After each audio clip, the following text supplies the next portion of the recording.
Right, so I've just got back to my hotel here in Madrid. Now, do you know what I just realised?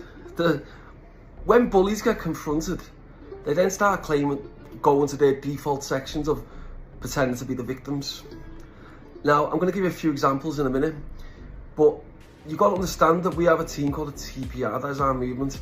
Besides for the thousands of lives we've saved in Africa and all the other good we do, we also protect the vulnerable and defend them.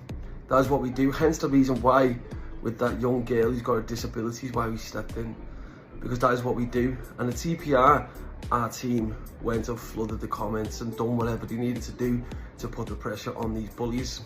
So big up to everyone who done that. Now when you see TPR in people's bios or the names like Sam_Faith_TPR and many other people, they're all part of our team. If you want to be part of it, put a TPR in your name at the end. But I want to give you a couple of examples. So now this John Shields has gone back to his default thing of saying, oh, trying to play the victim. Even though he's bullying this little girl, he's a grown man and he's bullying this little girl, he does it all the time. He bullies women and everything else, and he tries to play the victim to make people feel sorry for him. Everyone's seeing through it. The only people who are by his side are troll pages. If you have a look, it's all fake accounts. But this is what bullies do. Like DHB, let's go back and see a few people who've received some treatment. DHB, been bullying countless people online, bullied my little 13-year-old son. Well, he didn't bully me, he gave the location of my 13-year-old son, right, where he goes to boxing, or used to go to boxing. Not nice to target a kid, so he received his karma.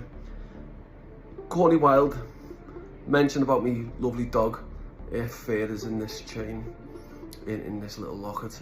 My dog's Faith, hairs and that.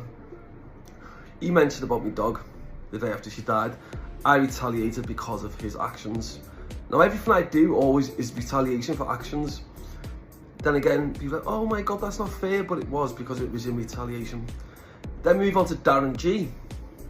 So Darren G's been trolling me for years and years and years, and it got to that point where I said, let's just get a fight on. He wouldn't get the fight on, so he said get to Dublin within a week.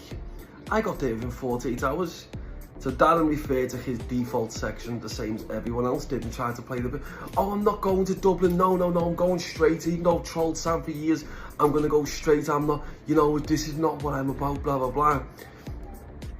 Well, just shut your mouth and don't talk about me. Even though he still talks, obsessed. But this is what bullies do. They try to, when they get confronted, they go to their default, which is to pretend that they're the victim. But as I said, just leave people alone, let them enjoy themselves on TikTok and have a good time. Especially people with vulnerabilities and disabilities, just leave them alone, because if you don't, and the TPR are aware of it, we will expose you and put major pressure on you off TikTok. Have a nice day.